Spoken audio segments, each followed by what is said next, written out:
திரும்பவும் Iran missile launch. இந்த தடவை மெர்லாண்ட்ல இருந்து பாத்தீங்கன்னா ஈரான் லான்ச் பண்ணிக்கிறாங்க மிசைல்ஸ். பெர்ஷிபா பகுதிகளில் பாத்தீங்கன்னா சைரன்ஸ் அடிக்க ஆரம்பிச்சிருக்கு. பெர்ஷிபா அப்படிங்கிறது பாத்தீங்கன்னா இதுக்கு முன்னாடி ஒரு 12 நாள் யுத்தம் நடந்தது இல்லையா, அதுல லாஸ்டா அடிக்கப்பட்ட ஒரு பகுதி தான் இந்த பெர்ஷிபா. அதிகமான சிவிலியன் கேஷுவாலிட்டிஸ் நடந்த ஏரியா இஸ்ரேல்ல.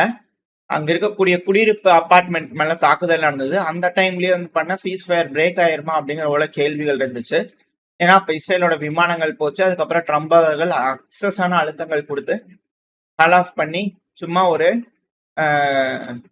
குட் சைன் காமிச்சிட்டு வந்தோம் அப்படிங்கிற ட்ரம்ப் அவர்கள் சொல்லியிருந்தார். ஸோ இது போல ஒரு டைம் நடந்தது முன்னாடி. இப்போ அதே போல பர்ஷிபால ஆராய்ச்சியர் நடிச்சிருக்கு. ஈரானோட பெலிஸ்டிக் மிசைல் பல பகுதிகள் அடிச்சிருக்கு. பர்ஷிபா, தெற்கு இஸ்ரேல் இந்த பகுதியெல்லாம் பாத்தீங்கன்னா அட்டாக் நடந்திருக்கு. ஸோ இந்த அட்டாக்ல ஐடிஎஃப் என்ன சொல்றாங்கன்னா, நாங்க மிசைல் லான்ச்சை டிடெக்ட் பண்ணோம், அதை நாங்க தடுத்து நிறுத்திட்டோம் அப்படிங்கிற சொல்லிக்கிறாங்க. ஜெருசலேம், பர்ஷிபா, பென்குனியான் ஏர்போர்ட், டெல் அவீவ் இந்த பகுதியில் எல்லாமே பாத்தீங்கன்னா அலர்ட்ஸ் இருந்திருக்கு. ஸோ அந்த சைரன் எல்லாமே வந்துச்சு. கிராஸ் கண்ட்ரி இருந்தது. அதுக்கப்புறம் தடுத்து நிறுத்தியாச்சு, இன்டர்செப்ட் பண்ணியாச்சு, இன்ஜுரிஸ் எதுவுமே இல்லை அப்படிங்கிற சொல்லியிருந்தாங்க. ஆனா அடுத்தடுத்து மிசைல் லான்ச் நடந்ததுல தாக்குதல் நடந்திருக்கு இஸ்ரேலுக்குள்ள அப்படிங்கிறதுக்கான வீடியோ பதிவுகளும் ஷேர் ஆயிடுது. இஸ்ரேலுக்குள்ள இம்பாக்ட் ஆன பகுதிகள், அதிகமான சேதங்கள் நடந்துகிட்டு இருக்கு. அதாவது கர்ஃபா ஹர்ஷா பகுதி, வடக்கு இஸ்ரேல இருக்கக்கூடிய கராப் ஹர்ஷ் பகுதியில பண்ண அட்டாக் நடந்திருக்கு. வெஸ்ட் பேங்க்ல இருக்கக்கூடிய மிலிட்டரியோட இன்ஸ்டால்மெண்ட்ஸ் மேல எல்லாம் அட்டாக் நடந்திருக்கு அப்படிங்கிற வீடியோ பதிவுகள் வந்திருக்கு. வெடிவிபத்துகள் நடந்ததுக்கான வீடியோ பதிவுகள் வந்துகிட்டு இருக்கு. இழப்புகள் இருக்கு. அட் த சேம் டைம் இஸ்ரேலும் பாத்தீங்கன்னா ஈரான் அடிச்சிருந்தாங்களே ஒரு பெட்ரோ கெமிக்கல் ஃபெசிலிட்டி அடிச்சிருக்கிறதா ஐடிஎஃப் தரப்பு கிளைம் பண்ணிக்கிறாங்க.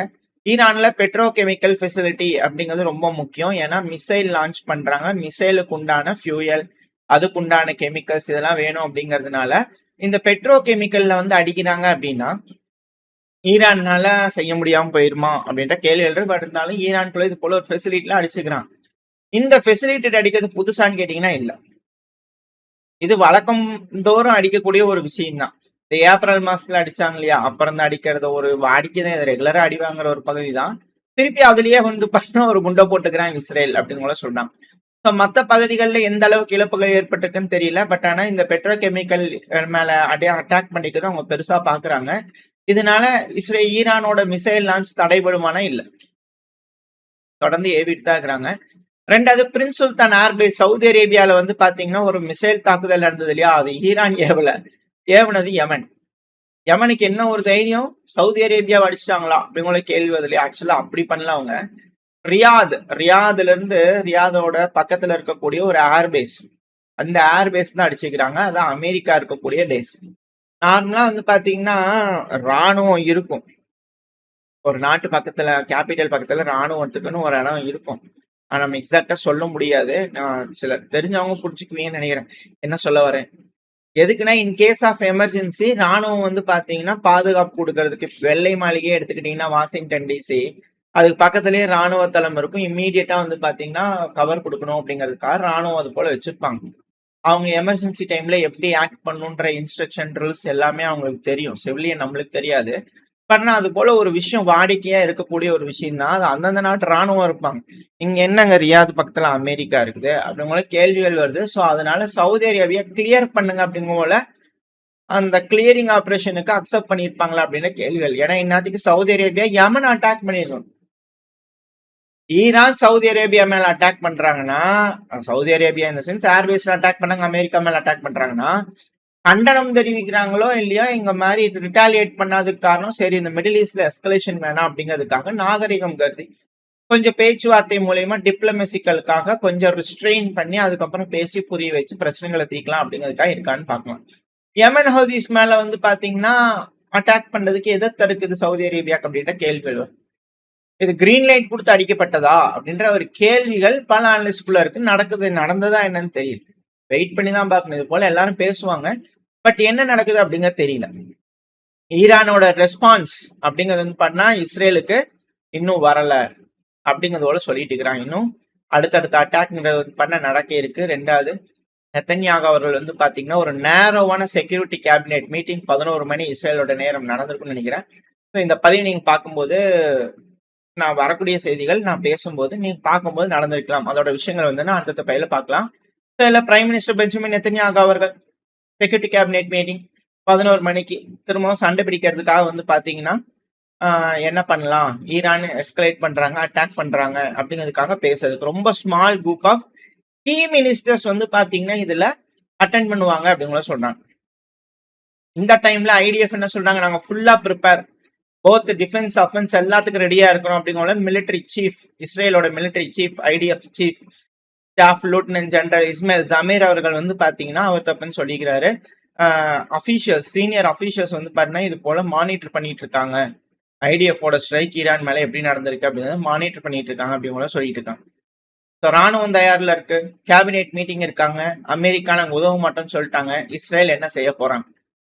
இஸ்ரேலோட முடிவு அவங்களோட என்வாய் தரப்புல இருந்து, அதாவது இஸ்ரேல் அம்பாசிடரா யூஎஸ்க்கு போட்டிருப்பாங்க இல்லையா, ஸோ அவங்க என்ன சொல்லிக்கிறாங்கன்னா இஸ்ரேல் வந்து own tolerate Iran firing missile, அவங்க மிசைலை லான்ச் பண்றது எங்க மேல ஒருபோதும் டாலரேட் பண்ணிக்க மாட்டோம், ஒத்துக்க மாட்டோம்.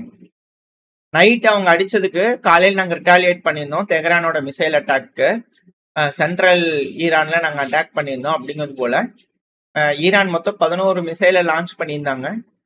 இது ஒன்னொன்னையும் நாங்கள் டிஃபெண்ட் பண்ணல அப்படின்னா நூற்றுக்கணக்கான பேர் வந்து பார்த்தீங்கன்னா இறந்துருப்பாங்க. செல்ஃப் ரெஸ்பெக்ட் இருக்கக்கூடிய கண்ட்ரி இதை டாலரேட்டே பண்ணிக்க மாட்டாங்க அப்படிங்கிறது போல சொல்றாங்க. அப்ப நீங்க வந்து லெபனான்ல அட்டாக் பண்றீங்களே, அப்ப அவங்க ஒத்துக்கிட்டாங்களா? நீங்க காசால அட்டாக் பண்றீங்களே, அது அப்ப எப்படி இருக்கும் அப்படிங்கிறதோட பல லட்சத்தோட கேள்விகளா இருக்கு. இதுக்கு பதில் கேள்விகள் வந்துகிட்டு இருக்கு. உலகம் எங்கும் இணையதளத்துல மீடியாக்கள்ல வந்து பாத்தீங்கன்னா, அதுவும் குறிப்பா சோசியல் மீடியால கேட்கக்கூடிய கேள்விகள், இதுக்கான பதில் வராது. ஆனா ரிட்டாலியேஷன் இருக்கும், நாங்க டாலரேட் பண்ணிட்டு இருக்க மாட்டோம் அப்படிங்கறத அமெரிக்காவோட என்வாய் சொல்லிட்டார். இதுக்கப்புறம் என்ன வச்சுக்கலாம், நம்மளா அசியூம் பண்ணிக்க வேண்டியதுதான், சீஸ் ஃபயர் அப்படிங்கிறது ஈரானுக்கு இஸ்ரேலுக்கு அபிஷியலா முடிஞ்சிச்சு அப்படிங்கிறது போல.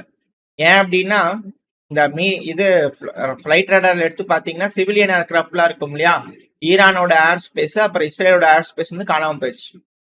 ஏர் ஸ்பேஸ் எல்லாம் கம்ப்ளீட்டா க்ளோஸ் ஆயிருக்கு, மாறி மாறி அடிச்சுட்டு போறாங்க. முன்னாடி எல்லாம் வந்து பாத்தீங்கன்னா இவங்க ஒரு டைம் அடிப்பாங்க, கொஞ்சம் டைம் இருக்கும், ஈரான் ஒரு டைம் அடிப்பாங்க, அப்புறம் கொஞ்சம் டைம் இருக்குன்னு பண்ணிட்டு இருந்தாங்க கொஞ்சம் பார்த்து. இப்போ யுத்தகலமா மாறிட்டு இருக்கா, full time any time attack பண்ணுவோம், எனி டைம் மார்னிங் நைட்லாம் இல்லாம எனி டைம் அட்டாக் பண்ணுவோம்னு சொல்லி முடிவு எடுத்துட்டாங்களா அப்படிங்கிற அச்சங்கள். அட் த சேம் டைம் நம்ம ரஷ்யா உக்ரைன் சைட்லயும் பார்க்கணும், ஏன்னா அங்கேயும் எஸ்கலேஷன் நடந்துட்டு இருக்கு. ஜாப்ரோசியா பகுதிகளில் லோக்கல் எலக்ட்ரிக் லோகோமோட்டிவ்ஸ் இருக்கும்ல, ட்ரெயின், ஸோ அது மேலாம் வந்து பார்த்தீங்கன்னா ட்ரோன்கள் தாக்குதல் பண்ணியிருக்கு. இது திரும்பவும் ஆரம்பிச்சிருக்கு. அதிகப்படியான ட்ரோன் தாக்குதல்கள் இந்த ட்ரெயின் ரயில்வே ஸ்டேஷன் இது போல பகுதிகளில் வந்து பார்த்தீங்கன்னா நடக்குது. அட் த சேம் டைம் கொஸ்டாண்டினிவ்கா கூடிய சீக்கிரத்துல நம்ம சேனல்ல தொடர்ந்து பாக்குறவங்களுக்கு தெரியும் ரஷ்யா உக்ரைன் பிரச்சனை.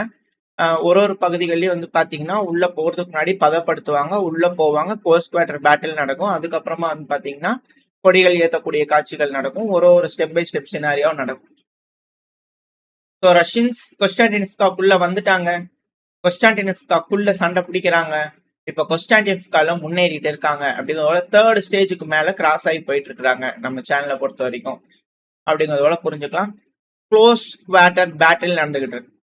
அடுக்குமாடி குடியிருப்பு கட்டடங்களை அவங்க டாப்ல இருந்து சண்டை பிடிக்கிற மாதிரி ரஷ்யன்ஸ் கீழே முன்னேறி வர்றதுனால கீழே இருப்பாங்க, உயிர் சேதங்கள் அதிகமா இருக்கும். ஸோ இதெல்லாம் வந்து பண்ண அவாய்ட் பண்றதுக்கு தான் பிரிகோஜினி அவர்களோட ஸ்டைல். எந்த சைடு எக்ஸ்பெக்ட் பண்ண மாட்டாங்களோ அந்த சைடு ஒரு ஓலை போட்டு உள்ள என்டர் ஆகுறது. ஏன்னா எல்லா பக்கம் ட்ராப் வச்சிருப்பாங்க. பில்டிங்லாம் அடுக்குமாடி குடியிருப்புகள்ல உக்ரைனியன்ஸ் இருக்காங்க அப்படின்னா உள்ள போய் ஏதோ ஒரு படிக்கட்டுல போனீங்கன்னா வெடிச்சிடும். ஸோ அதுல இருந்து இவாக்குவேட்டே ஆக முடியாது, அது மாதிரியான ஒரு சூழ்நிலை ஏற்பட்டுரும், நிறைய சேதங்கள் ஏற்பட்டுரும். ஸோ அதுக்காக இது போல வேற வழிகளில் ஓப்பனிங் பண்ணி இந்த மாதிரி பில்டிங்ஸை சண்டை பிடிப்பாங்க. இதெல்லாம் பல மெத்தட்ஸ் நம்ம பார்த்துருக்கோம் சேனல்ல, எப்படி மாதிரியான டெக்னிக்ஸ் யூஸ் பண்ணி சண்டை பிடிக்கிறாங்க அப்படிங்கிறதுலாம். ஸோ இப்போ க்ளோஸ் குவார்டர் பேட்டில் வந்து பார்த்தீங்கன்னா கொஸ்டாண்டினிவ்கால நடக்க இருக்கு. கூடிய விரைவில் அந்த பேட்டில் முடிவுக்கு வரப்போகுது. கொஸ்டாண்டினிவ்காவோட 60% ஆஃப் த பகுதிகள் ரஷ்யாவோட கட்டுப்பாட்டுக்குள்ள இருக்கு அப்படிங்கிற செய்திகள் வந்திருக்கு. கொஸ்டாண்டினிவ்கா முடிச்சுன்னா நேரா ஸ்லோவியான்ஸ்க், ஸ்லோவியான்ஸ்க் இருக்கு இல்லையா, ஸோ அந்த ரூட் கிளியர் ஆயிடுச்சு. அடுத்த பக்முட் பேட்டில் வந்து பாத்தீங்கன்னா இந்த டொனஸ்க் பகுதியில் நடக்க ஆரம்பிச்சிருக்கு. இதுல என்ன ஒரு இதுனா, அந்த வீடியோ பகுதியில ஒரு உக்ரைனோட வீரர் சிவிலியனோட ஸ்விம் சூட், அந்த ஸ்போர்ட்ஸுக்காக யூஸ் பண்ண ஸ்விம் சூட் அதை போட்டுட்டு மிலிட்டரி கீர்ஸ் வந்து போட்டிருக்காங்க. அதாவது ட்ரோன்கள் வந்து பாத்தீங்கன்னா பார்க்கும்போது சிவிலியன் அப்படின்னு சொல்லிட்டு போயிருவாங்க இல்லையா. ஸோ அது போல வந்து பாத்தீங்கன்னா வேடம் அணிஞ்சு உக்ரைனோட ராணுவ வீரர்கள் ஏமாத்தக்கூடிய வேலைகள் இறங்கியிருக்காங்க. பட் இருந்தாலும் ரஷ்ய வீரர்கள் துல்லியமா தாக்குதல் பண்றாங்க அப்படிங்கிற ஒரு செய்திகள் வந்துகிட்டு. கொஸ்டாண்டினோவ்கா எந்த நேரமும் ரஷ்யாவோட கட்டுப்பாட்டுக்குள்ள வரலாம். இந்த டைம்ல 3 மஸ்கட்டியர்ஸ் படம் பார்த்தீங்கன்னா தெரிஞ்சிருக்கும்.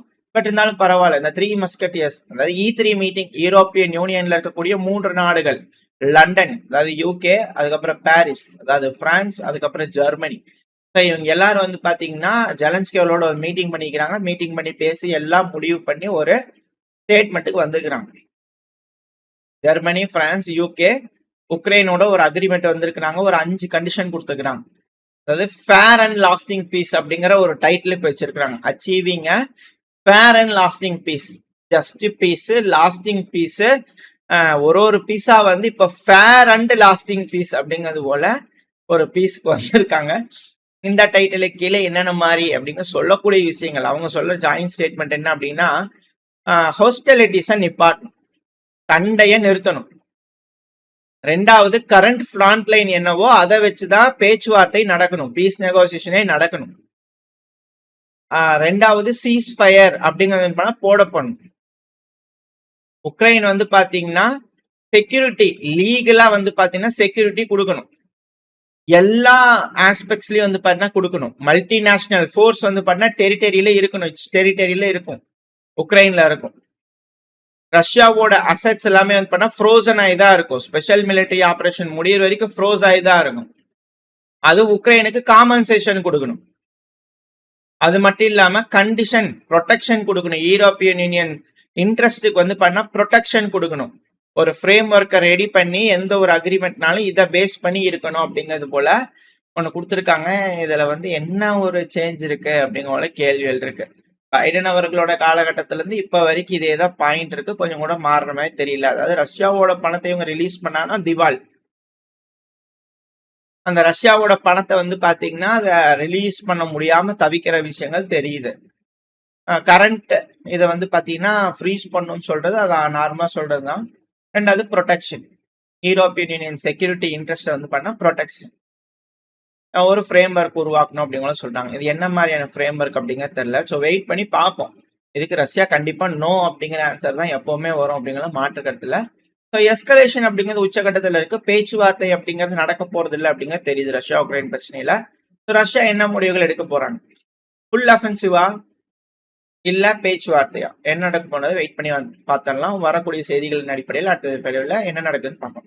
ஓரளவுக்கான தகவல்கள் இந்த பையில பார்த்துருப்போம். இந்த பதிவு பயனுள்ளதா இருந்துச்சுன்னா லைக் பண்ணிட்டு உங்க ஃப்ரெண்ட்ஸ் அண்ட் ஃபேமிலியோட ஷேர் பண்ணிக்கோங்க. கூடவே உங்களோட கருத்துக்களை கமெண்ட் செக்ஷன் சொல்லுங்க. நம்ம சேனலை சப்ஸ்கிரைப் பண்ணலாம், மறக்காம சப்ஸ்கிரைப் பண்ணிக்கோங்க. உங்களோட அன்பு ஆதரவு எனக்கு எப்ப இருக்கணும்னு நம்பிக்கல. அடுத்த பையில உங்க சந்திக்கிறேன். Stay safe, by.